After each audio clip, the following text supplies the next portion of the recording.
We're going to make some wonderful trade deals for India and for the US. আলোচনায় প্রাণবন্ত Trump, মুখে তার ক্রূর হাসি। তার সামনে হাজির হয়েছে উপযুক্ত সময়। এখনই প্রতিপক্ষকে ঘায়েল করতে হবে। যুদ্ধে পরাজিত প্রতিপক্ষের কাছ থেকে হিস্সা বুঝে নেয়ার ঠিক এটাই মোক্ষম সময়। ট্রাম্প হাসছেন, বলছেন যে হাসি আর বলায় কোনো জড়তা নেই। বিপরীতে ক্লাসে দুষ্টুমি করে মাস্টারের হাতে ধরা খেয়ে বকুনির অপেক্ষায় থাকা ছাত্রের মতো মোদির মুখে বিষণ্ণতার ছাপ। এই বুঝে আসছে কড়া আদেশ। কথা বলতে হয় তাই তিনি বলছেন, হাত নাড়তে হয় তাই তিনি নাড়ছেন। অবৈধ অভিবাসীদের ফেরত পাঠানো থেকে শুরু করে শুল্ক আরোপের হুঁশিয়ারি আগেই ছিল মোদির দেশ ভারতের মাথার উপর। ট্রাম্পের বরাবরই দাবি যুক্তরাষ্ট্রের পণ্যের উপর অন্যায়ভাবে কর চাপিয়ে আসছে ভারত।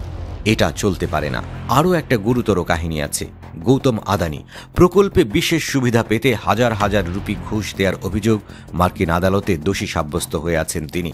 মোদির প্রিয় শিষ্য ও দাতা আদানির মাথার উপর ঝুলতে থাকা খড়গটাও তো নামাতে হবে। মোদির কাচুমাচু আর বিষণ্ণ মুখের পুরো সুবিধাটাই আদায় করে নিলেন মার্কিন প্রেসিডেন্ট ডোনাল্ড ট্রাম্প। আমেরিকাকে পাশ কাটিয়ে রাশিয়া থেকে জ্বালানি কিনে গত কয়েক বছর ধরে বেশ লাভ করেছে মোদির ভারত। অস্ত্র কেনার ব্যাপারেও ওয়াশিংটনকে পাশ কাটিয়েছে মোদির নেতৃত্বাধীন নয়াদিল্লি। আমেরিকার নিষেধাজ্ঞাকে অবমাননা করার দায়ও আছে মোদির দেশের কাঁধে। কোনো কিছুই ভোলেননি ট্রাম্প। হাতের কর গুনেই সব হিসাব রেখেছেন। তাই নিজের ডেরায় নতজানু মোদিকে পেয়ে পুরোটাই সুদে আসলে আদায় করে নিলেন। মোদি একরকম বাধ্য হয়ে যুক্তরাষ্ট্রের সাথে জ্বালানি চুক্তি করলেন। তার মানে দাঁড়ালো রাশিয়া থেকে সস্তায় জ্বালানি কিনে আরাম করার দিন শেষ। এবার ট্রাম্পের ইচ্ছাতেই চলবে ভারতের জ্বালানি বাজার। তারপর এলো অস্ত্র। আগেই ভারতের প্রধানমন্ত্রী নরেন্দ্র মোদীকে ফোনে ট্রাম্প সরাসরি ভারতকে মার্কিন প্রতিরক্ষা সরঞ্জাম কেনার জন্য চাপ দিয়েছিলেন। ভারত, রাশিয়া, ফ্রান্স সহ অন্যান্য দেশের কাছ থেকেও অস্ত্র কেনার বিষয়টি মানতে পারছিলেন না ট্রাম্প। এবার মোদিকে পেয়ে তাকে F-35 যুদ্ধবিমানও গুছিয়ে দেওয়া হচ্ছে।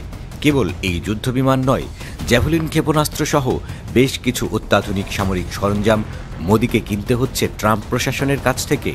ট্রাম্প মোদির সঙ্গে এক যৌথ সংবাদ সম্মেলনে বললেন, আমরা ভারতকে F-35 স্টেলথ ফাইটার সরবরাহ করার পথ তৈরি করেছি।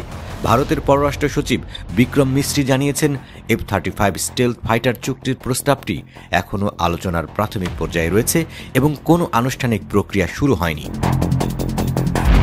তবে আধুনিক ফাইটার যদি কোনোদিন মোদির দেশ পেয়েও যায়, তা চালানোর মতো সক্ষমতা তাদের আছে কিনা সে নিয়েও প্রশ্ন উঠছে। সমর বিশ্লেষকরা মনে করছেন, এই অত্যাধুনিক যুদ্ধবিমান ভারতকে সুবিধা দেওয়ার বদলে অসুবিধায় ফেলতে পারে বেশি। এর সরঞ্জাম থেকে পরিচালন দক্ষতা সবকিছুর জন্যই ভারতকে আমেরিকার উপর নির্ভর করতে হবে। কারণ এই ধরনের প্রযুক্তির সাথে মানিয়ে নেওয়ার সক্ষমতা এখনও ভারতে তৈরি হয়নি।